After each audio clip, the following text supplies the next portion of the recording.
ਦੀਪ ਬਾਈ ਦੇ ਉੱਤੇ ਇੰਨੇ ਜ਼ਿਆਦਾ ਲੋਕਾਂ ਨੇ ਨੈਗੇਟਿਵ ਬੋਲਿਆ ਵੀ ਬਕਵਾਸ ਕੀਤੀ, ਤਾਂ ਵੀ ਉਹਨੇ ਮਤਲਬ ਉਹਦੀ ਆਦਤ ਸੀ ਕਿ ਉਹਨੇ ਹੱਸ ਕੇ ਟਾਲ ਦੇਣਾ ਹੁੰਦਾ ਸੀ ਕਿ ਕੋਈ ਗੱਲ ਨਹੀਂ, ਬੋਲਣ ਦਿਓ ਯਾਰ। ਪਰਚੇ ਤਾਂ ਹੋਰਾਂ ਕਈਆਂ 'ਤੇ ਵੀ ਹੋਏ, ਪਰ ਲੱਭ ਪੁਲਿਸ ਸਿਰਫ ਲੱਖੇ ਬਾਈ ਨੂੰ ਰਹੀ ਹੈ, ਬਾਕੀ ਤਾਂ ਹਵਾਈ ਜਹਾਜ਼ਾਂ 'ਚ ਵੀ ਘੁੰਮ ਰਹੇ ਨੇ, ਉਹਨਾਂ ਦੇ ਵੀ ਪਰਚੇ ਆ, ਉਹਨਾਂ ਨੂੰ ਕੋਈ ਫੜਦਾ ਨਹੀਂ। ਕਿਸਾਨ ਆਗੂ ਹਮੇਸ਼ਾ ਇਹ ਕਹਿੰਦੇ ਰਹੇ ਕਿ ਬਈ ਸਾਨੂੰ 40 ਸਾਲ ਦਾ ਐਕਸਪੀਰੀਅੰਸ ਹੈ। ਜਦ ਮੁੰਡੇ ਫੜੇ ਗਏ ਤਾਂ ਉਹਨਾਂ ਦਾ ਇਹ ਜਵਾਬ ਸੀਗਾ ਕਿ ਸਰਕਾਰ ਜਾਣੇ ਤੇ ਉਹ ਜਾਣਨ। ਜੇ ਉਹਨਾਂ 40 ਸਾਲ ਦੇ ਐਕਸਪੀਰੀਅੰਸ ਦੇ ਵਿੱਚੋਂ ਅਸੀਂ ਕੁਝ ਖੱਟਿਆ ਹੁੰਦਾ ਤਾਂ ਅੱਜ ਇਹ ਮੋਰਚਾ ਲਾਉਣ ਦੀ ਲੋੜ ਹੀ ਨਾ ਪੈਂਦੀ। ਇਹ 40 ਸਾਲ ਦੇ ਐਕਸਪੀਰੀਅੰਸ ਜਿਹੜੇ ਸੀਗੇ ਨਾ, ਉਹ 40 ਸਾਲ ਦਾ ਐਕਸਪੀਰੀਅੰਸ ਨਾ ਰੱਖ ਕੇ ਉਹ 10ਵੀਂ 'ਚ 10 ਵਾਰ ਫੇਲ ਹੋਇਆ ਸਟੂਡੈਂਟ ਅਗਰ ਨਾ ਹੁੰਦਾ ਨਾ, ਉਹ 9ਵੀਂ ਵਾਲੇ ਸਟੂਡੈਂਟ ਨੇ ਡਿਸੀਜਨ ਲਿੱਤਾ ਹੁੰਦਾ ਤੇ ਲਾਲ ਕਿਲੇ ਤੇ ਹੀ ਮੋਰਚਾ ਲੱਗ ਗਿਆ ਹੁੰਦਾ। 2 ਟਕੇ ਦੇ ਸਿੰਗਰ ਜਿਹੜੇ ਉਸ ਸਮੇਂ ਸ਼ੰਭੂ ਬਾਰਡਰ ਤੇ ਆ ਕੇ ਭਾਜੀ ਪਲੀਜ਼ 2 ਮਿੰਟ ਵਾਸਤੇ ਬੋਲਣ ਦਿਓ, ਭਾਜੀ ਦੀਪ ਬਾਈ ਨਾਲ ਫੋਟੋ ਕਰਾ ਦਿਓ, ਉਹ ਬਾਅਦ 'ਚੋਂ ਬਕਵਾਸ ਕਰਨ ਲੱਗੇ ਫੇਸਬੁੱਕਾਂ ਉੱਤੇ ਤਾਂ ਕਿ ਉਹਨਾਂ ਨੂੰ ਸਬਸਕ੍ਰਾਈਬਰ ਮਿਲ ਜਾਣ। ਗਾਣਾ ਤੇ ਉਹਦਾ ਮੈਂ ਅੱਜ ਤੱਕ ਕੋਈ ਸੁਣਿਆ ਨਹੀਂ। ਕਿਸਾਨ ਆਗੂਆਂ ਬਾਰੇ ਵੀ ਉਹਨੇ ਕਦੀ ਨੈਗੇਟਿਵ ਨਹੀਂ ਬੋਲਿਆ। ਉਹਨੇ ਹਮੇਸ਼ਾ ਇਹੀ ਬੋਲਦਾ ਸੀ ਕਿ ਮੈਂ ਸਿਰਫ ਇਸ ਕਰਕੇ ਹਾਂ ਕਿ ਮੈਂ ਕੋਈ ਇਸ ਅੰਦੋਲਨ ਨੂੰ ਵੇਚ ਨਾ ਦੇਵੇ, ਨਕੇਲਬਾਨ ਨੂੰ ਆਏ ਕਿਸਮ ਦਾ। ਕਈ ਵਾਰੀ ਸੱਚ ਦੱਸਣਾ ਵੀ ਜ਼ਰੂਰੀ ਹੋ ਜਾਂਦਾ ਅਤੇ ਮੈਂ ਫਿਰ ਵੀ ਕੋਸ਼ਿਸ਼ ਕਰਾਂ ਕਿ ਮੇਰੇ ਮੂੰਹੋਂ ਇਹੋ ਜਿਹੀ ਕੋਈ ਗੱਲ ਨਾ ਨਿਕਲੇ ਜਿਹੜੀ ਕਿਸੇ ਨੂੰ ਨਾ ਚੰਗੀ ਲੱਗੇ। ਉਹਦੇ ਕੋਈ ਮਿਨਿਸਟਰ ਹੈ, ਉਹ ਪੰਜਾਬੀ ਹੈਗਾ ਭਾਵੇਂ ਬੰਗਾਲ ਦਾ, ਬਟ ਉਹਦੇ ਨਾਲ ਦਿਲ ਲੱਗਿਆ ਰਹਿੰਦਾ। ਕੁਛ IPS ਆਫਿਸਰ ਨੇ, ਕੋਈ IAS ਆਫਿਸਰਸ ਨੇ, ਔਰ ਚੰਡੀਗੜ੍ਹ ਇੱਕ ਕੰਪਨੀ ਹੁੰਦੀ ਸੀਗੀ ਪਰਲ, ਉਹਨਾਂ ਦੇ ਮੇਨ ਜਿਹੜੇ ਨੇ ਉਹ ਵੀ ਉੱਥੇ ਹੀ ਨੇ, ਉਹਨਾਂ ਦੇ ਨਾਲ ਹੀ ਹੁੰਦੇ। ਕਹਿੰਦੇ ਫਿਰ ਮੈਂ ਕਾਫੀ ਪੜ੍ਹਦਾ ਰਹਿਣਾ, ਲਿਖਦਾ ਰਹਿਣਾ। ਸਤਿ ਸ਼੍ਰੀ ਅਕਾਲ ਜੀ, ਤੁਹਾਡੇ ਸਾਰਿਆਂ ਦੀ ਰਾਜੀ ਖੁਸ਼ੀ ਦੀ ਅਰਦਾਸ ਕਰਦੇ ਹੋਏ ਆਪਣੀ ਗੱਲ ਸ਼ੁਰੂ ਕਰਦਾ।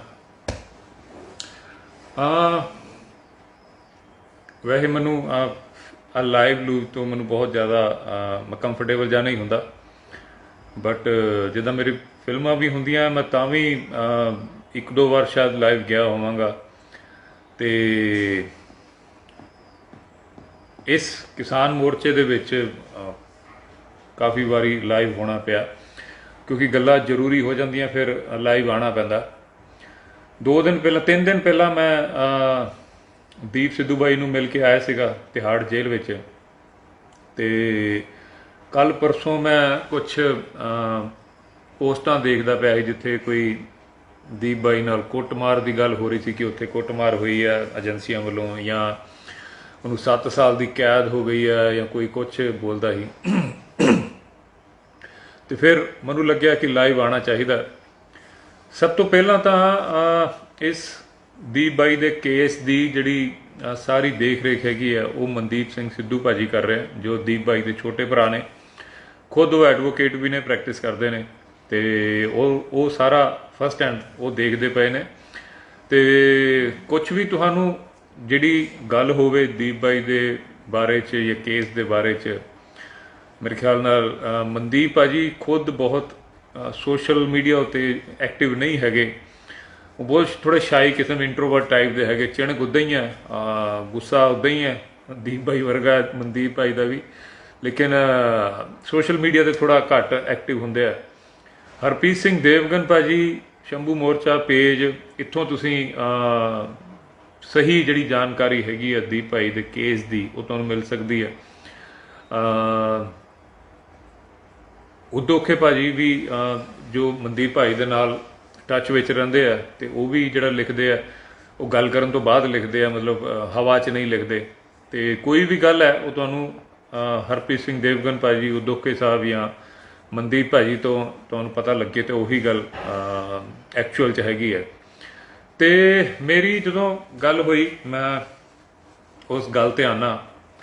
ਸਾਡਾ ਜਦੋਂ ਸ਼ੰਭੂ ਮੋਰਚਾ, ਜਦੋਂ ਵੀ ਆਪਾਂ ਪਹਿਲੇ ਦਿਨ ਤੋਂ ਹੀ ਕਿਸੇ ਨੇ ਵੀ ਨੈਗੇਟਿਵ ਗੱਲ ਨਹੀਂ ਕੀਤੀ, ਖਾਸ ਕਰ ਦੀਪ ਬਾਈ ਦੇ ਉੱਤੇ ਇੰਨੇ ਜ਼ਿਆਦਾ ਲੋਕਾਂ ਨੇ ਨੈਗੇਟਿਵ ਬੋਲਿਆ ਵੀ ਬਕਵਾਸ ਕੀਤੀ, ਤਾਂ ਵੀ ਉਹਨੇ ਮਤਲਬ ਉਹਦੀ ਆਦਤ ਸੀਗੀ ਉਹਨੇ ਹੱਸ ਕੇ ਟਾਲ ਦੇਣਾ ਹੁੰਦਾ ਸੀ ਕਿ ਕੋਈ ਗੱਲ ਨਹੀਂ, ਬੋਲਣ ਦਿਓ ਯਾਰ।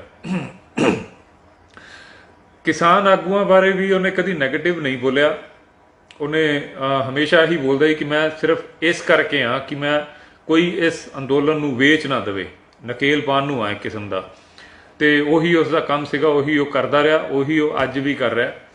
ਤੇ ਨੈਗੇਟਿਵ ਅੱਜ ਵੀ ਮੈਂ ਕੋਸ਼ਿਸ਼ ਕਰਾਂਗਾ ਕਿ ਨੈਗੇਟਿਵ ਨਾ ਕੁਝ ਮੇਰੇ ਮੂੰਹੋਂ ਨਿਕਲੇ, ਬਟ ਕਈ ਵਾਰੀ ਸੱਚ ਦੱਸਣਾ ਵੀ ਜ਼ਰੂਰੀ ਹੋ ਜਾਂਦਾ। ਤੇ ਮੈਂ ਫਿਰ ਵੀ ਕੋਸ਼ਿਸ਼ ਕਰਾਂਗਾ ਕਿ ਮੇਰੇ ਮੂੰਹੋਂ ਇਹੋ ਜਿਹੀ ਕੋਈ ਗੱਲ ਨਾ ਨਿਕਲੇ ਜਿਹੜੀ ਕਿਸੇ ਨੂੰ ਨਾ ਚੰਗੀ ਲੱਗੇ। ਜਦੋਂ ਅਸੀਂ ਕਿਸੇ ਦੇ ਨੈਗੇਟਿਵ ਬੋਲਦੇ ਹਾਂ ਜਾਂ ਕਿਸੇ ਦੇ ਵੀ ਬਾਰੇ, ਤਾਂ ਅਸੀਂ ਮੁੱਦੇ ਤੋਂ ਹਟ ਜਾਂਦੇ ਹਾਂ। ਸਰਕਾਰ ਨੇ ਆਹੀ ਕੀਤਾ ਹੁਣੇ ਵੀ, ਜਿਹੜਾ 26 ਜਨਵਰੀ ਨੂੰ ਹੋਇਆ, ਉਹਨਾਂ ਨੇ ਮੁੱਦੇ ਤੋਂ ਭਟਕਾ ਦਿੱਤਾ। ਯੂਥ ਨੂੰ ਉੱਥੋਂ ਹਟਾਉਣਾ ਸੀਗਾ, ਦੀਪ ਬਾਈ ਹਟੇ, ਵਜ੍ਹਾ ਜਿੱਦਾਂ ਵੀ ਜੋ ਵੀ ਪ੍ਰੋਸੈਸ ਹੋਇਆ, ਲੱਖਾ ਬਾਈ ਉੱਥੋਂ ਹਟੇ। ਇਹਨਾਂ ਦੀ ਵਜ੍ਹਾ ਨਾਲ ਪੂਰਾ ਯੂਥ ਜਿਹੜਾ ਉੱਥੋਂ ਦੀ ਕਿਸਾਨ ਮੋਰਚੇ ਤੋਂ ਹਟ ਗਿਆ। ਸੋਸ਼ਲ ਮੀਡੀਆ ਤੋਂ ਬਹੁਤ ਫਰਕ ਪੈ ਗਿਆ, ਬਟ ਕੋਈ ਫਰਕ ਕੋਈ ਘਬਰਾਉਣ ਵਾਲੀ ਗੱਲ ਨਹੀਂ। ਦੋਨੋਂ ਸ਼ੇਰ ਜਿਹੜੇ ਹੈਗੇ ਆ ਇਹ ਵਾਪਸ ਹੋਣਗੇ ਜਲਦੀ ਵਾਪਸ ਉਸ 'ਤੇ। ਇਹ ਦੋਨਾਂ ਦਾ ਕੰਮ ਜਿਹੜਾ ਕੋਈ ਕਿਸਾਨ ਅੰਦੋਲਨ ਨੂੰ ਵੇਚੇ ਨਾ, ਇਹ ਅਜੇ ਵੀ ਪੂਰੀ ਡਟ ਕੇ ਆਪਣਾ ਪਹਿਰਾ ਦੇ ਰਹੇ ਨੇ। ਤੇ ਮੇਰੀ ਜਦੋਂ ਮੁਲਾਕਾਤ ਹੋਈ ਤਾਂ ਕਾਫੀ ਦੇਰ, ਕਰੀਬ 45 ਮਿੰਟ ਅਸੀਂ ਗੱਲਬਾਤ ਕਰਦੇ ਰਹੇ। ਤੇ ਮੈਂ ਜਿੱਦਾਂ ਜਾਂਦੇ ਹੀ ਮਜ਼ਾਕ 'ਚ ਭਾਜੀ ਨੂੰ ਪੁੱਛਿਆ, ਮੈਂ ਕਿਹਾ ਭਾਜੀ ਦਿਲ ਲੱਗ ਗਿਆ? ਤਾਂ ਹੱਸਣ ਲੱਗ ਗਏ ਜ਼ੋਰ ਜ਼ੋਰ ਦੀ, ਕਹਿੰਦੇ ਯਾਰ ਮੈਂ ਜੇਲ੍ਹ 'ਚ ਹੈਗਾ। ਤੇ ਮੈਂ ਕਿਹਾ ਉਹ ਤਾਂ ਵੀ ਦਿਲ ਲੱਗਿਆ ਨਹੀਂ ਲੱਗਿਆ? ਕਹਿੰਦੇ ਦਿਲ ਲੱਗ ਗਿਆ, ਵਧੀਆ ਲੋਕ ਨੇ। ਕੋਈ ਇਹਨਾਂ ਦੇ ਜਿਹੜਾ ਇਹਨਾਂ ਦੇ 7 ਨੰਬਰ 'ਚ ਨੇ, ਤੇ 7 ਨੰਬਰ ਵਿੱਚ ਸਾਫ ਸੁਥਰੇ ਲੋਕ ਜਿਹੜੇ ਹੁੰਦੇ ਆ ਉਹਨਾਂ ਨੂੰ ਰੱਖਿਆ ਜਾਂਦਾ। ਕੋਈ ਮਿਨਿਸਟਰ ਹੈ ਅਸਾਮ ਦਾ, ਸ਼ਾਇਦ ਬੰਗਾਲ ਦਾ, ਕਹਿੰਦੇ ਕੋਈ ਮਿਨਿਸਟਰ ਹੈ ਉਹ ਪੰਜਾਬੀ ਹੈਗਾ ਭਾਵੇਂ ਬੰਗਾਲ ਦਾ, ਬਟ ਉਹਦੇ ਨਾਲ ਦਿਲ ਲੱਗਿਆ ਰਹਿੰਦਾ। ਕੁਛ IPS ਆਫਿਸਰ ਨੇ, ਕੋਈ IAS ਆਫਿਸਰਸ ਨੇ, ਔਰ ਚੰਡੀਗੜ੍ਹ ਇੱਕ ਕੰਪਨੀ ਹੁੰਦੀ ਸੀਗੀ ਪਰਲ, ਉਹਨਾਂ ਦੇ ਮੇਨ ਜਿਹੜੇ ਨੇ ਉਹ ਵੀ ਉੱਥੇ ਹੀ ਨੇ, ਉਹਨਾਂ ਦੇ ਨਾਲ ਹੀ ਹੁੰਦੇ। ਕਹਿੰਦੇ ਫਿਰ ਮੈਂ ਕਾਫੀ ਪੜ੍ਹਦਾ ਰਹਿਣਾ, ਲਿਖਦਾ ਰਹਿਣਾ, ਕਾਫੀ ਮਜ਼ਾਕ 'ਚ ਵੀ ਗੱਲਾਂ ਹੁੰਦੀਆਂ ਰਹੀਆਂ। ਔਰ ਇੱਕ ਚੀਜ਼ ਮੈਂ ਸ਼ਾਰਟ ਵਿੱਚ ਇਹ ਦੱਸ ਦੇਵਾਂ ਕਿ ਬਾਈ ਦਾ ਦਬਕਾ ਜਿਹੜਾ ਉਹ ਵੀ ਉੱਥੇ ਹੀ ਓਨਾ ਹੀ ਆ। ਬਾਈ ਪੂਰੇ ਚੜ੍ਹਦੀ ਕਲਾ 'ਚ ਹੈ, ਕਿਸੇ ਵੀ ਤਰ੍ਹਾਂ ਦਾ ਢਹਿੰਦੀ ਕਲਾ ਨਹੀਂ ਹੈਗੀ, ਉਦਾਸੀ ਨਹੀਂ ਹੈਗੀ। ਉਦਾਸੀ ਕਿਸੇ ਹੋਰ ਗੱਲ 'ਤੇ ਹੈ, ਅਦਰਵਾਈਜ਼ ਉਹਨੂੰ ਕੋਈ ਬੱਬਰ ਸ਼ੇਰ ਦੀ ਤਰ੍ਹਾਂ ਹੀ ਆ, ਉਹ ਚੜ੍ਹਦੀ ਕਲਾ 'ਚ ਹੈ। ਔਰ ਦਬਕਾ ਵੀ ਪੂਰਾ ਹੀ ਹੈ। ਇਸ ਗੱਲ ਨੂੰ ਮੈਂ ਇਹ ਬੋਲਿਆ ਕਿ ਸ਼ਾਰਟ ਵਿੱਚ ਮੈਂ ਬੋਲਾਂਗਾ, ਇੱਕ ਹੀ ਲਾਈਨ ਦੇ ਵਿੱਚ ਬੋਲਾਂਗਾ ਕਿ ਦਬਕਾ ਪੂਰਾ ਹੈ। ਹੁਣ ਇਹ ਕਿੱਦਾਂ ਹੈ ਮੈਂ ਨਹੀਂ ਬੋਲ ਸਕਦਾ, ਮੇਰੇ ਲਈ ਪ੍ਰੋਬਲਮ ਖੜੀ ਹੋ ਜਾਣੀ ਕੈਮਰੇ 'ਤੇ ਅਗਰ ਮੈਂ ਬੋਲਿਆ ਕਿ ਮੈਂ ਕੀ ਉੱਥੇ ਕਿੱਦਾਂ ਦਬਕੇ ਵਾਲੀ ਗੱਲ, ਮੈਂ ਤੁਸੀਂ ਸਮਝ ਜਾਓ। ਇਹ ਸਾਰੀਆਂ ਗੱਲਾਂ ਹੋਣ ਤੋਂ ਬਾਅਦ ਫਿਰ ਸੀਰੀਅਸ ਗੱਲਾਂ ਵੀ ਹੋਈਆਂ। ਤਾਂ ਕਹਿੰਦੇ ਭਾਜੀ ਮਜ਼ਾ ਨਹੀਂ ਆਇਆ, ਜਿੱਦਾਂ ਪੰਜਾਬੀਆਂ ਨੇ ਜਿੰਨਾ ਕੁਛ 26 27 28 29 30 31 ਜੋ ਵੀ ਸੀਗਾ ਸਟੇਜਾਂ ਤੋਂ ਬੋਲ ਦਿੱਤਾ,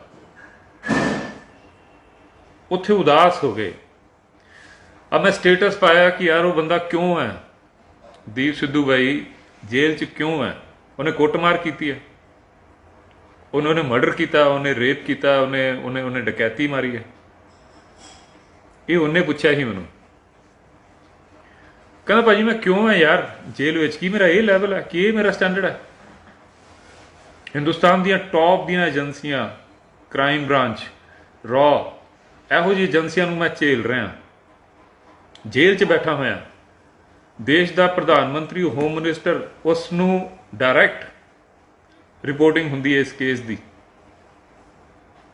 ਤੇ ਪੰਜਾਬ ਕਹਿੰਦੇ ਯਾਰ ਮੈਂ ਜੇਲ੍ਹ 'ਚ ਕਿਉਂ ਆ? ਮੈਂ ਡਾਕਾ ਮਾਰਿਆ, ਮੈਂ ਕਿਸੇ ਕੁੜੀ ਨੂੰ ਛੇੜਿਆ, ਮੈਂ ਮਰਡਰ ਕੀਤਾ, ਮੈਂ ਕੀ ਕੀਤਾ, ਮੈਂ ਕਿਉਂ ਆ? ਇਸ ਦਾ ਜਵਾਬ ਜਿਹੜਾ ਸੀ ਮੇਰੇ ਕੋਲ ਨਹੀਂ ਸੀਗਾ। ਤੁਸੀਂ ਸੋਚੋ ਯਾਰ,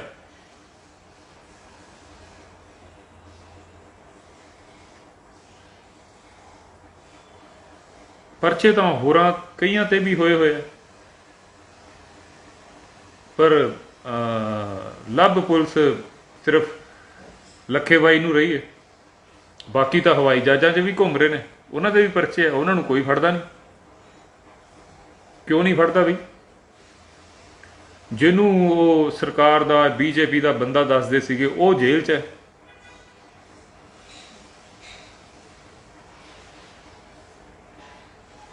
ਦੀਪ ਬਾਈ ਨੇ ਕਿਸਾਨ ਆਗੂਆਂ ਨੂੰ ਪਹਿਲਾਂ ਵੀ ਕਦੀ ਗਲਤ ਨਹੀਂ ਬੋਲਿਆ, ਪਰ ਕਿਸਾਨ ਆਗੂ ਹਮੇਸ਼ਾ ਇਹ ਕਹਿੰਦੇ ਰਹੇ ਕਿ ਬਈ ਸਾਨੂੰ 40 ਸਾਲ ਦਾ ਐਕਸਪੀਰੀਅੰਸ ਹੈ। ਜਦ ਮੁੰਡੇ ਫੜੇ ਗਏ ਤਾਂ ਉਹਨਾਂ ਦਾ ਇਹ ਜਵਾਬ ਸੀਗਾ ਕਿ ਸਰਕਾਰ ਜਾਣੇ ਤੇ ਉਹ ਜਾਣਨ।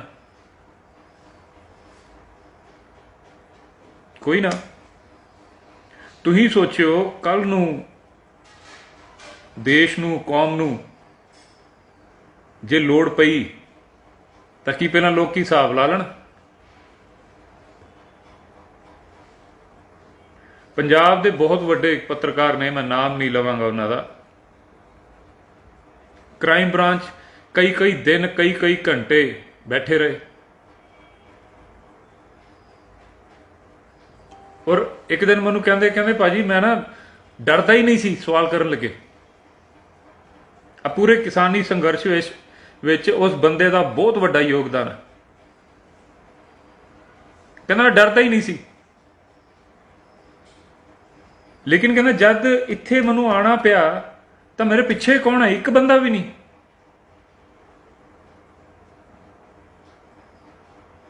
ਇੱਕ ਬੰਦਾ ਵੀ ਨਹੀਂ। ਔਰ ਕਿਸਾਨ ਆਗੂ ਕਹਿੰਦੇ ਨੇ ਕਿ ਸਰਕਾਰ ਜਾਣੇ ਤੇ ਉਹ ਜਾਣਨ।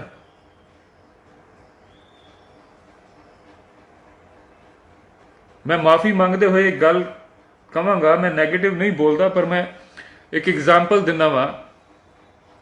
40 ਸਾਲ ਦਾ ਐਕਸਪੀਰੀਅੰਸ, ਜੇ 40 ਸਾਲ ਦਾ ਐਕਸਪੀਰੀਅੰਸ ਹੈ, ਖੱਟਿਆ ਕੀ? ਜੇ ਉਹਨਾਂ 40 ਸਾਲ ਦੇ ਐਕਸਪੀਰੀਅੰਸ ਦੇ ਵਿੱਚੋਂ ਅਸੀਂ ਕੁਝ ਖੱਟਿਆ ਹੁੰਦਾ ਤਾਂ ਅੱਜ ਇਹ ਮੋਰਚਾ ਲਾਉਣ ਦੀ ਲੋੜ ਹੀ ਨਾ ਪੈਂਦੀ। ਜੇ 10ਵੀਂ ਕਲਾਸ ਚੋਂ, ਮੈਂ ਮਾਫੀ ਚਾਹੁੰਦੇ ਹੋਏ ਇਹ ਐਗਜ਼ਾਮਪਲ ਦੇਣ ਲੱਗਿਆ, ਜੇ 10ਵੀਂ ਕਲਾਸ 'ਚ ਕੋਈ ਬੰਦਾ 10 ਵਾਰੀ ਫੇਲ ਹੋਇਆ ਹੋਵੇ ਤਾਂ ਉਹ ਨਵੀਂ ਕਲਾਸ ਜਿਹੜੀ ਆਉਂਦੀ ਹੈ ਉਹਨਾਂ ਵਾਸਤੇ ਸੀਨੀਅਰ ਨਹੀਂ ਹੋ ਜਾਂਦਾ ਜਾਂ ਉਹਨਾਂ ਵਾਸਤੇ ਸਿਆਣਾ ਨਹੀਂ ਹੋ ਜਾਂਦਾ। ਹਾਂ, ਉਹਨੂੰ ਕਾਲਜ ਦੀ ਮੈਨੇਜਮੈਂਟ ਬਾਰੇ ਜ਼ਿਆਦਾ ਪਤਾ ਹੋਏਗਾ ਕਿ ਪਹਿਲਾਂ ਇਹ ਮੈਨੇਜਰ ਹੁੰਦਾ ਸੀਗਾ, ਫਿਰ ਉਹਦੇ ਬਾਅਦ ਇਹ ਪ੍ਰਿੰਸੀਪਲ ਹੁੰਦਾ ਸੀ। ਇਹੋ ਜਿਹੀ ਜਾਣਕਾਰੀ ਹੋ ਸਕਦਾ ਉਹਨੂੰ ਜ਼ਿਆਦਾ ਹੋਵੇ, ਲੇਕਿਨ ਪੜ੍ਹਾਈ ਵਿੱਚ ਉਸ ਦੀ ਜਾਣਕਾਰੀ ਨਹੀਂ ਹੁੰਦੀ ਤਾਂ ਉਹ 10ਵੀਂ 'ਚ ਨਹੀਂ ਬੈਠਿਆ ਹੁੰਦਾ, 10 ਸਾਲ ਪਹਿਲਾਂ ਹੀ ਪਾਸ ਹੋ ਗਿਆ ਹੁੰਦਾ। 10ਵੀਂ 'ਚ ਅੱਜ ਜਿਹੜੇ 9ਵੀਂ ਦੇ ਨਵੇਂ ਪਾਸ ਹੋ ਕੇ ਆਏ ਨਾ, ਉਹ ਜ਼ਿਆਦਾ ਸਿਆਣੇ ਨੇ। ਉਹ ਪਾਸ ਹੋ ਕੇ ਨਿਕਲ ਜਾਣਗੇ, 11ਵੀਂ 'ਚ ਆ ਜਾਣਗੇ। 10ਵੀਂ ਵਾਲੇ ਫਿਰ 10ਵੀਂ 'ਚ ਰਹਿ ਜਾਣਗੇ, ਲੇਕਿਨ 10ਵੀਂ ਵਾਲੇ ਇਹ ਬੋਲਦੇ ਪਏ ਨੇ ਜਾਂ ਇਹ ਦਰਸਾਉਂਦੇ ਪਏ ਨੇ ਕਿ ਸਾਨੂੰ ਜ਼ਿਆਦਾ ਪਤਾ ਹੈ। ਇਸ ਐਗਜ਼ਾਮਪਲ ਨੂੰ ਨੈਗੇਟਿਵ ਤਰੀਕੇ 'ਚ ਨਾ ਲਿਓ, ਪੋਜ਼ਿਟਿਵ ਤਰੀਕੇ 'ਚ ਲਿਓ, ਲੇਕਿਨ ਹੈ ਸੱਚ। ਵੱਜਣਾ ਗਿੱਟਿਆਂ 'ਚ ਹੈ ਸੱਚ, ਲੱਗਣਾ ਬੁਰਾ ਹੈ ਸੱਚ। ਮੈਂ ਪਹਿਲਾਂ ਕਿਹਾ ਸੀ ਅਸੀਂ ਨੈਗੇਟਿਵ ਬੋਲਣਾ ਨਹੀਂ ਚਾਹੁੰਦੇ, ਲੇਕਿਨ ਕਿਉਂਕਿ ਧਿਆਨ ਹਟਦਾ, ਹੁਣ ਤਾਂ ਧਿਆਨ ਹਟਿਆ ਹੀ ਹੋਇਆ। ਸੱਚ ਬੋਲਣਾ ਵੀ ਜ਼ਰੂਰੀ ਹੋ ਜਾਂਦਾ। ਯਾਰ ਮੁੰਡੇ ਜੇਲ੍ਹਾਂ 'ਚ ਆ ਗਏ, ਪਿੱਛੇ ਕੋਈ ਨਹੀਂ ਆਇਆ। ਗੁਰਦੁਆਰਾ ਕਮੇਟੀ ਉਹਨਾਂ ਵਾਸਤੇ ਲੜਦੀ ਰਹੀ। ਆ ਮੋਰਚੇ ਵਾਲਿਆਂ ਦਾ ਫਰਜ਼ ਨਹੀਂ ਬਣਿਆ? ਨਵਰੀਤ ਦੇ ਮੂੰਹ ਤੇ ਗੋਲੀ ਮਾਰ ਦਿੱਤੀ ਗਈ, ਇਕਲੌਤਾ ਬੱਚਾ, ਨਵਾਂ ਵਿਆਹ ਹੋਇਆ ਉਹਦਾ, ਆਸਟ੍ਰੇਲੀਆ ਦੀ ਜ਼ਿੰਦਗੀ ਛੱਡ ਕੇ ਆ ਗਿਆ, ਔਰ ਉਸਦੇ ਫੈਮਿਲੀ ਨੂੰ ਸੁਣਨਾ ਕੀ ਪਿਆ ਹੋਣਾ ਕਿ ਉਹ ਜਾਣੇ ਤੇ ਸਰਕਾਰ ਜਾਣੇ ਤੇ ਉਹ ਜਾਣਨ।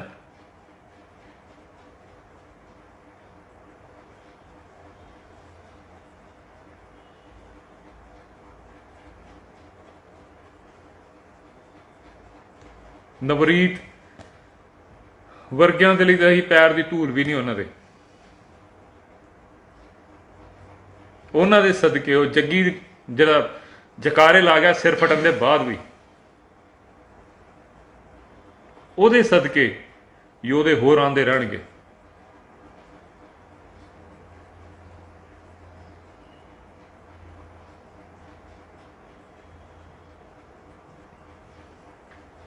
ਦੀਪ ਸਿੱਧੂ ਦੇ ਪੁੱਛਣ ਤੇ ਯਾਰ ਮੈਂ ਕਿਉਂ ਅੰਦਰ, ਮੇਰੇ ਕੋਲ ਜਵਾਬ ਨਹੀਂ ਸੀਗਾ। ਸੱਚ ਇਹ ਹੈ ਕਿ ਉਹ ਸਾਡੇ ਕਰਕੇ ਅੰਦਰ ਹੈ।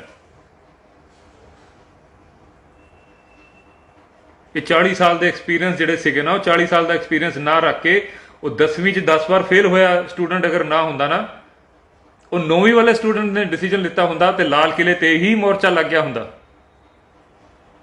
ਤੇ ਫਿਰ ਮੁੰਡਿਆਂ ਤੇ ਪਰਚੇ ਨਹੀਂ ਹੋਣੇ ਸੀਗੇ, ਫਿਰ ਉਹ ਬਿੱਲ ਉੱਥੇ ਹੀ ਰੱਦ ਹੋ ਜਾਣੇ ਸੀ, ਫਿਰ ਨਵਰੀਤ ਦੇ ਗੋਲੀ ਨਹੀਂ ਸੀ ਵੱਜਣੀ। ਫਿਰ 28 ਨੂੰ ਆ ਗੁੰਡਿਆਂ ਨੇ ਜਿਹੜਾ ਅਟੈਕ ਕੀਤਾ ਸੀਗਾ 28 ਨੂੰ ਜਾਂ 29 ਨੂੰ, ਜਦੋਂ ਵੀ ਕੀਤਾ ਸੀ ਸਿੰਘੂ ਬਾਰਡਰ ਤੇ, ਆ ਨਹੀਂ ਹੋਣਾ ਸੀ। ਹੁਣ ਸਾਰੇ ਜਾਣੇ ਉਹਨੂੰ ਕਹਿੰਦੇ ਸੀਗੇ, ਦੀਪ ਬਾਈ ਨੂੰ ਕਹਿੰਦੇ ਸੀ ਕਿ ਇਹ ਪੋਲਿਟਿਕਸ ਆਏਗਾ, ਪੋਲਿਟਿਕਸ ਆਏਗਾ, ਤੇ ਆਪ ਇੱਥੇ ਅਸਾਮ ਬੰਗਾਲ ਘੁੰਮ ਰਹੇ ਨੇ। ਆ ਕੀ ਕਰਨ ਦੇ? ਆਪਣੀ ਪੋਲਿਟੀਕਲ ਬੈਕਗ੍ਰਾਉਂਡ ਹੀ ਬਣਾਉਣ ਦੇ ਚੱਕਰ 'ਚ ਨੇ ਨਾ।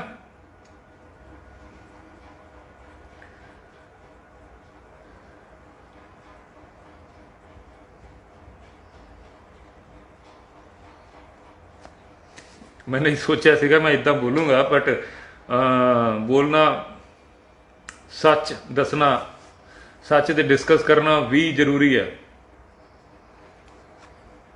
असीं तां भी चुप रहे जदों लंडू जे सिंगर कोई लाइव जाके उन्हें दीप बाई दे लई बहुत सारी बकवास की,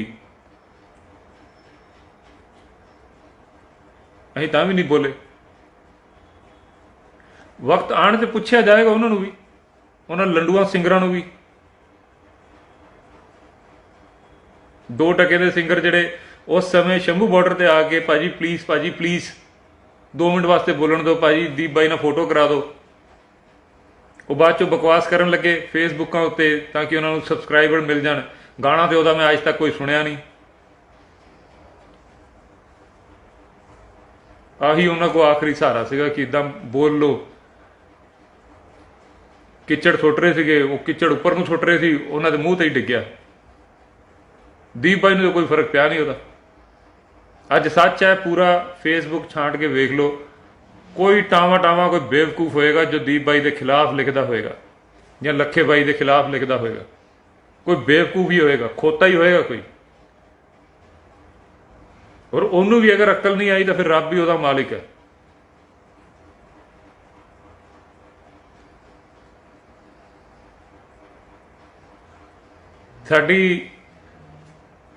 ਸਾਡਾ ਫਰਜ਼ ਬਣਦਾ ਕਿ ਆਪਾਂ ਦੀਪ ਬਾਈ ਦੇ ਲਈ, ਲੱਖੇ ਬਾਈ ਦੇ ਲਈ ਇਹਨਾਂ ਦੀ ਸਪੋਰਟ ਦੇ ਵਿੱਚ ਖੜੇ ਹੋਈਏ। ਜਿੰਨੀਆਂ ਜ਼ਿਆਦਾ ਤੁਸੀਂ ਪੋਸਟਾਂ ਪਾ ਸਕਦੇ ਹੋ, ਜਿੰਨਾ ਜ਼ਿਆਦਾ ਤੁਸੀਂ ਸ਼ੇਅਰਿੰਗ ਕਰ ਸਕਦੇ ਹੋ ਇਹਨਾਂ ਦੀ ਚੀਜ਼ਾਂ, ਉਹ ਕਰੋ। ਪਬਲਿਕ ਦੀ ਆਵਾਜ਼ ਜਿਹੜੀ ਹੁੰਦੀ ਆ, ਉਹ ਪ੍ਰੈਸ਼ਰ ਹੁੰਦਾ ਸਰਕਾਰ ਦੇ ਉੱਤੇ। ਇਹ ਪੰਜਾਬ ਦੇ ਯੋਧੇ ਹੈ, ਇਹਨਾਂ ਦਾ ਕੋਈ ਇਹਨਾਂ ਦੇ ਉੱਤੇ ਬੇਵਕੂਫਾਨਾ, ਮਤਲਬ ਮੈਂ 1000 ਵਾਰੀ ਬੋਲ ਚੁੱਕਿਆ ਕਿ ਇਹਨਾਂ ਦੇ ਬਾਰੇ ਖੋਤੇ ਲੋਕ ਆ ਬੋਲਦੇ ਕਿ ਆ ਪੋਲੀਟੀਕਲ ਆਪਣਾ ਬਣਾ ਰਹੇ ਨੇ, ਕਰੀਅਰ ਬਣਾ ਰਹੇ ਹੈਗੇ। ਅਰੇ ਬਹੁਤਿਆਂ ਤੋਂ ਵਧੀਆ ਨੇ। ਹਾਲਾਂਕਿ ਇਹ ਲੋਕ ਨਹੀਂ ਬਣਾਉਣਾ ਚਾਹੁੰਦੇ। ਦੀਪ ਬਾਈ ਨੂੰ ਤਾਂ ਮੈਂ ਜਾਣਦਾ, ਉਹਦੇ ਨਹੀਂ ਬਣਾਉਣਾ ਚਾਹੁੰਦਾ, ਲੇਕਿਨ ਮੈਂ ਚਾਹੁੰਦਾ ਕਿ ਇਹੋ ਜਿਹੇ ਲੋਕ ਆਣ। ਇਹਨਾਂ ਗਧਿਆਂ ਤੋਂ ਜਿਹੜੇ ਰਾਜ ਕਰ ਰਹੇ ਨੇ, ਇਹਨਾਂ ਤੋਂ ਤਾਂ 100 ਗੁਣਾ ਵਧੀਆ ਨੇ। ਜਿਹੜੇ ਪੜ੍ਹ ਲਿਖ ਕੇ ਜਿਹੜੇ ਗੱਲ ਕਰ ਸਕਦੇ ਆ, ਜਿਹੜੇ ਪੰਜਾਬ ਦਾ ਦਰਦ ਸਮਝਦੇ, ਜੋ ਇੰਡੀਆ ਦਾ ਦਰਦ ਸਮਝਦੇ ਆ, ਜੋ ਆਮ ਬੰਦੇ ਦੀ ਗੱਲ ਕਰ ਸਕਦੇ ਆ, ਜੋ ਧਰਮਾਂ ਦੇ ਪੰਗਿਆਂ ਤੋਂ ਉੱਪਰ ਉੱਠੇ ਹੋਏ ਆ। ਇੱਕ ਹੋਰ ਗੱਲ ਮੈਨੂੰ ਯਾਦ ਆਈ, ਗੱਲ ਕਰਦੇ ਕਰਦੇ ਦੀਪ ਬਾਈ ਦੇ ਨਾਲ ਉਹਨੇ ਇੱਕ ਗੱਲ ਮੈਨੂੰ ਬੋਲੀ, ਕਹਿੰਦਾ ਯਾਰ ਕਿ ਜਦੋਂ ਇਹ ਲੋਕ ਮੈਨੂੰ ਸੌਣ ਨਹੀਂ ਦਿੰਦੇ ਸੀਗੇ, ਹਾਲਾਂਕਿ ਕਹਿੰਦੇ ਬਾਬੇ ਦੀ ਇੰਨੀ ਕਿਰਪਾ ਸੀਗੀ ਕਿਸੇ ਨੇ ਓਏ ਕਰਕੇ ਵੀ ਨਹੀਂ ਬੋਲਿਆ, ਪੂਰੀ ਰਿਸਪੈਕਟ ਨਾਲ ਬੋਲੇ, ਕਿਉਂਕਿ ਉਹਦਾ ਬੈਕਗਰਾਊਂਡ ਇੰਨਾ ਪੜ੍ਹਿਆ ਲਿਖਿਆ ਬੰਦਾ। ਤਾਂ ਏਜੰਸੀਆਂ ਵਾਲੇ ਵੀ ਮੰਨਦੇ ਸੀਗੇ ਕਿ ਐਡਾ ਪੜ੍ਹਿਆ ਲਿਖਿਆ, ਕਿ ਉਹਨਾਂ ਕੋਲ ਇੰਨਾ ਪੜ੍ਹਿਆ ਲਿਖਿਆ ਬੰਦਾ ਨਹੀਂ ਹੈਗਾ, ਉਹਨਾਂ ਦੇ ਵਿੱਚ ਵੀ ਇੰਨਾ ਪੜ੍ਹਿਆ ਲਿਖਿਆ ਬੰਦਾ ਨਹੀਂ ਹੈ। ਕਹਿੰਦੇ ਮੈਨੂੰ ਕਿਸੇ ਨੇ ਵੀ ਓਏ ਕਰਕੇ ਵੀ ਨਹੀਂ ਬੋਲਿਆ। ਸ਼ੁਰੂ 'ਚ ਮੈਨੂੰ ਟਾਰਚਰ ਬਹੁਤ ਕੀਤਾ, ਸੌਣ ਨਹੀਂ ਦਿੰਦੇ ਸੀਗੇ 2-3 ਦਿਨ, ਕਿਉਂਕਿ ਨੀਂਦ ਤੋਂ ਬੰਦਾ ਜਿਹੜਾ ਮੈਂਟਲੀ ਜਿਹੜਾ ਉਹ ਬਹੁਤ ਡਿਸਟਰਬ ਹੁੰਦਾ। ਤੇ ਉਸ ਸਮੇਂ ਉਹ ਕਹਿੰਦਾ ਯਾਰ ਲਿਖਵਾ ਲਓ ਮੇਰੇ ਕੋਲੋਂ ਜੋ ਲਿਖਵਾਉਣਾ ਤੁਸੀਂ। ਪਰ ਇਹ ਬੰਦਾ ਉਸ ਸਮੇਂ ਵੀ ਇਹਨੇ ਕੋਈ ਕਿਸੇ ਦਾ ਨਾਮ ਕੁਛ ਨਹੀਂ ਇਹਨੇ ਬੋਲਿਆ। ਜਿਹੜੇ ਉਹਨਾਂ ਨੇ ਜਿੱਦਾਂ ਹਰਪ੍ਰੀਤ ਬਾਈ ਹੈਗੇ, ਇਹ ਵੀ ਡੇਟਾ ਭੁਗਤ ਰਹੇ ਨੇ। ਇਹ ਵੀ ਇਨਕੁਆਇਰੀ ਦੇ ਵਿੱਚ ਇਹਨਾਂ ਨੂੰ ਬਾਰ-ਬਾਰ ਬੁਲਾਇਆ ਜਾਂਦਾ, ਕਈ ਘੰਟੇ, ਇੱਕ ਕਿਸਮ ਦਾ ਤਸੀਹੇ ਇਹ ਝੇਲ ਰਹੇ ਨੇ। ਇਹਨਾਂ ਦੀ ਗੱਡੀ ਵੀ ਉੱਥੇ ਬੰਦ ਹੈ, ਐਂਡੇਵਰ, ਜਿਹੜੀ ਉਸ ਦਿਨ ਦੀਪ ਬਾਈ ਜਿਸ 'ਚ ਬਹਿ ਕੇ ਗਏ। ਤੇ ਲੇਕਿਨ ਦੀਪ ਬਾਈ ਨੇ ਕਿਸੇ ਦਾ ਵੀ ਨਾਮ ਨਹੀਂ ਬੋਲਿਆ ਕਿ ਉਹਨੇ ਕਿਹਾ ਕਿ ਮੈਂ ਇਕੱਲਾ ਸੀਗਾ। ਕਹਿੰਦੇ ਮੇਰੇ ਨਾਲ ਇਹ ਜ਼ਿਆਦਾ ਸੀਗਾ ਕਿ ਇਹਨਾਂ ਨੂੰ ਭਿੰਡਰਾਂ ਵਾਲੇ ਉੱਤੇ ਇਹ ਗੱਲ ਕਰਦੇ ਸੀ ਕਿ ਤੂੰ ਭਿੰਡਰਾਂ ਵਾਲੇ ਦੀ ਗੱਲ ਕਰਦਾ। ਕਹਿੰਦਾ ਹਾਂ ਕਰਦਾ। ਕਹਿੰਦਾ ਮੈਂ ਡਿਟੇਲ 'ਚ ਕਈ ਦਿਨ ਲਾ ਕੇ ਏਜੰਸੀਆਂ ਨੂੰ, ਧਿਆਨ ਨਾਲ ਸੁਣਿਓ, ਕਹਿੰਦਾ ਮੈਂ ਕਈ ਦਿਨ ਲਾ ਕੇ ਏਜੰਸੀਆਂ ਨੂੰ ਇਹ ਕਨਵਿੰਸ ਕੀਤਾ ਕਿ ਭਿੰਡਰਾਂ ਵਾਲਾ ਗਲਤ ਨਹੀਂ ਸੀ। ਉਸ ਨੂੰ ਵਿਕਟਮਾਈਜ਼ ਕੀਤਾ ਗਿਆ, ਉਸ ਨੂੰ ਬਦਨਾਮ ਕੀਤਾ ਗਿਆ। ਮੀਡੀਆ ਕਿੱਦਾਂ ਯੂਜ਼ ਹੋਇਆ। ਅੱਜ ਜਿੱਦਾਂ ਇਹ ਸਰਕਾਰ ਕਰਦੀ, ਉਸ ਸਮੇਂ ਇੰਦਰਾ ਸਰਕਾਰ ਇੱਦਾਂ ਕਰਦੀ ਸੀ। ਉਹਨੇ ਕਦੀ ਕਿਸੇ ਧਰਮ ਦੇ ਖਿਲਾਫ ਨਹੀਂ ਬੋਲਿਆ। ਕੋਈ ਇੱਕ ਸਟੇਟਮੈਂਟ ਨਹੀਂ ਹੈਗੀ ਜਿਸ ਦੇ ਵਿੱਚ ਸੰਤ ਜਰਨੈਲ ਸਿੰਘ ਭਿੰਡਰਾਂਵਾਲੇ ਜੀ ਨੇ ਇੱਕ ਵੀ ਸਟੇਟਮੈਂਟ ਦਿੱਤੀ ਹੋਏ ਕਿਸੇ ਹੋਰ ਧਰਮ ਦੇ ਖਿਲਾਫ। ਉਹਨਾਂ ਦੇ ਹੱਕ ਵਿੱਚ ਬੋਲਿਆ ਹੋਇਆ। ਇਹੋ ਜਿਹੀਆਂ ਬੜੀਆਂ ਨੇ। ਤੁਹਾਡੇ ਕੋਲੋਂ ਵੀ ਕਿਸੇ ਕੋਲ ਐਸੀ ਕੋਈ ਸਟੇਟਮੈਂਟ ਹੋਵੇ ਮੈਨੂੰ ਜ਼ਰੂਰ ਭੇਜਿਓ, ਕਿਉਂਕਿ ਮੈਂ ਕਈ ਵਾਰੀ ਸ਼ਰਤਾਂ ਲਾ ਚੁੱਕਿਆ, ਕਿਸੇ ਕੋਲ ਨਹੀਂ ਹੈਗੀ। ਉਹਨਾਂ ਨੂੰ ਵੀ ਜਿੱਦਾਂ ਬਦਨਾਮ ਕੀਤਾ ਗਿਆ। ਕਹਿੰਦੇ ਮੈਂ, ਦੀਪ ਬਾਈ ਕਹਿੰਦਾ, ਮੈਂ ਏਜੰਸੀਆਂ ਦੇ ਨੂੰ ਲੈ ਕੇ ਬਹਿ ਕੇ ਉਹਨਾਂ ਨੂੰ ਪੂਰਾ ਕਨਵਿੰਸ ਕਰਵਾਇਆ। ਫਿਰ ਉਹ ਮੰਨੇ ਕਿ ਹਾਂ ਯਾਰ ਤੂੰ ਸਹੀ ਬੋਲਦਾ, ਉਹ ਬੰਦਾ ਤੇ ਗਲਤ ਨਹੀਂ ਸੀਗਾ। ਤੇ ਉਹਦੇ ਇੱਦਾਂ ਹੀ ਸਰਕਾਰਾਂ ਦੇ ਹੱਥੇ ਚੜ੍ਹ ਕੇ ਬਦਨਾਮ ਕੀਤਾ ਗਿਆ।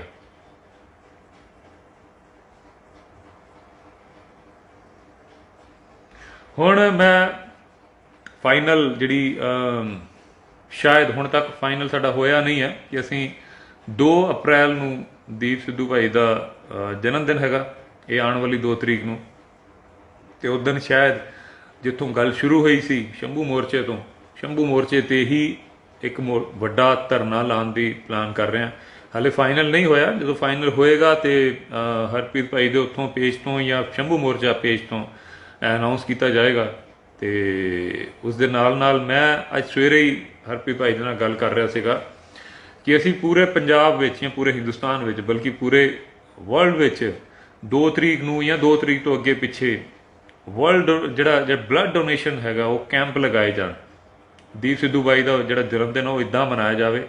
ਉਹ ਵੀ ਇੱਕ ਅਵੇਅਰਨੈਸ ਹੁੰਦੀ ਹੈ, ਉਹ ਵੀ ਇੱਕ ਸਰਕਾਰ 'ਤੇ ਪ੍ਰੈਸ਼ਰ ਹੁੰਦਾ ਹੈ। ਔਰ ਇੱਕ ਕਿਸਮ ਦਾ ਥੈਂਕਸ ਗਿਵਿੰਗ ਵੀ ਦੀ ਤਰ੍ਹਾਂ ਹੀ ਲਿੱਤਾ ਜਾਵੇ। ਇਹ ਵੀ ਹਾਲੇ ਫਾਈਨਲ ਨਹੀਂ ਹੋਇਆ, ਇਹ ਹਰ ਟੀਮ ਦੇ ਵਿੱਚ ਡਿਸਕਸ ਹੋਏਗਾ। ਤੇ ਜਦੋਂ ਹੋਏਗਾ ਇਹ ਵੀ ਹਰਪ੍ਰੀਤ ਭਾਈ ਦੇ ਪੇਜ ਤੋਂ ਹੀ ਦੱਸਿਆ ਜਾਏਗਾ ਔਰ ਸ਼ੰਭੂ ਪੇਜ ਤੋਂ, ਸ਼ੰਭੂ ਮੋਰਚਾ ਪੇਜ ਜਿਹੜਾ ਹੈਗਾ ਉੱਥੋਂ ਦੱਸਿਆ ਜਾਏਗਾ। ਤੁਸੀਂ ਆਪਣੀ ਰਾਏ ਦੱਸਿਓ ਕਿ ਅਗਰ ਹਰ ਜਿੱਥੇ ਵੀ ਜਿਹੜੇ ਵੀ ਇਲਾਕੇ ਦੇ ਵਿੱਚ ਆਪਣੇ ਰੈੱਡ ਕਰਾਸ ਜਿਹੜਾ ਹੈਗੀ ਸੁਸਾਇਟੀ ਉਸ ਨੂੰ ਕੰਟੈਕਟ ਕੀਤਾ ਜਾਵੇ ਔਰ ਜ਼ਿਆਦਾ ਵੱਡਾ ਖਰਚਾ ਨਾ ਕਰਕੇ ਛੋਟੇ ਹੀ ਭਾਵੇਂ ਹੋਣ ਬਲੱਡ ਡੋਨੇਸ਼ਨ ਕੈਂਪ ਲਗਾਏ ਜਾਣ। ਜਿਹੜਾ ਖੂਨ ਹੈਗਾ ਕਿਸੇ ਜ਼ਰੂਰਤਮੰਦ ਦੇ ਕੰਮ ਆਵੇ, ਕਿਸੇ ਗਰੀਬ ਦੇ ਕੰਮ ਆਵੇ, ਜਿਸ ਨੂੰ ਲੋੜ ਹੈ ਉਸ ਨੂੰ ਉਹ ਖੂਨ ਦਿੱਤਾ ਜਾਵੇ। ਤੇ ਇਨਬਾਕਸ ਕਰਕੇ ਦੱਸਿਓ ਤੁਹਾਡੀ ਕੀ ਰਾਏ ਹੈਗੀ ਆ। ਇਹ ਦੋਨੋਂ ਚੀਜ਼ਾਂ ਹਾਲੇ ਫਾਈਨਲ ਨਹੀਂ ਹੈਗੀਆਂ। ਇਹ ਟੀਮ ਜਦੋਂ ਕਰੇਗੀ ਉਦੋਂ ਅਨਾਉਂਸ ਹੋ ਜਾਏਗਾ। ਮੈਂ ਵੈਸੇ ਹੀ ਤੁਹਾਡੇ ਨਾਲ ਗੱਲ ਕੀਤੀ ਹੈ। ਬਟ ਪੰਜਾਬ ਦੇ ਸ਼ੇਰਾਂ ਦੇ ਨਾਲ ਖੜੇ ਹੋਵੋ। ਇਹਨਾਂ ਦਾ ਆਪਣਾ ਕੋਈ ਮਕਸਦ ਨਹੀਂ ਸੀਗਾ। ਵਧੀਆ ਜ਼ਿੰਦਗੀਆਂ ਦੀਪ ਬਾਈ ਨੂੰ ਮੈਂ 5-6 ਸਾਲ ਤੋਂ ਜਾਣਦਾ। ਇੱਕ ਵਧੀਆ ਜ਼ਿੰਦਗੀ ਜਿਸ ਦੇ ਲਈ ਲੋਕੀ ਡਰੀਮ ਕਰਦਾ ਆਮ ਬੰਦਾ, ਉਸ ਤੋਂ ਵੀ ਉੱਪਰਲੀ ਜ਼ਿੰਦਗੀ।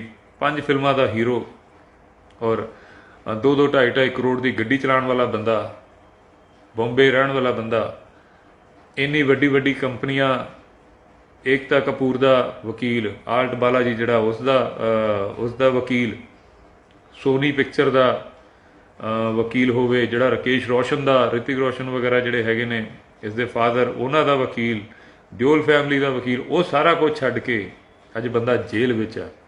ਨਾ ਸਿਰਫ ਜੇਲ੍ਹ ਵਿੱਚ ਹੈ ਬਲਕਿ ਤੁਸੀਂ ਆਪਣੇ ਇਲਾਕੇ ਦਾ ਇੱਕ ਹਵਲਦਾਰ ਨਾਲ ਪੰਗਾ ਲੈ ਕੇ ਦਿਖਾਓ, ਤੁਹਾਨੂੰ ਸਮਝ ਆਏਗੀ ਪੁਲਿਸ ਨਾਲ ਪੰਗਾ ਕੀ ਹੁੰਦਾ ਹੈ। ਇਹ ਤਾਂ ਹਿੰਦੁਸਤਾਨ ਦੀ ਸਭ ਤੋਂ ਵੱਡੀ ਜਿਹੜੀ ਏਜੰਸੀਆਂ ਨੇ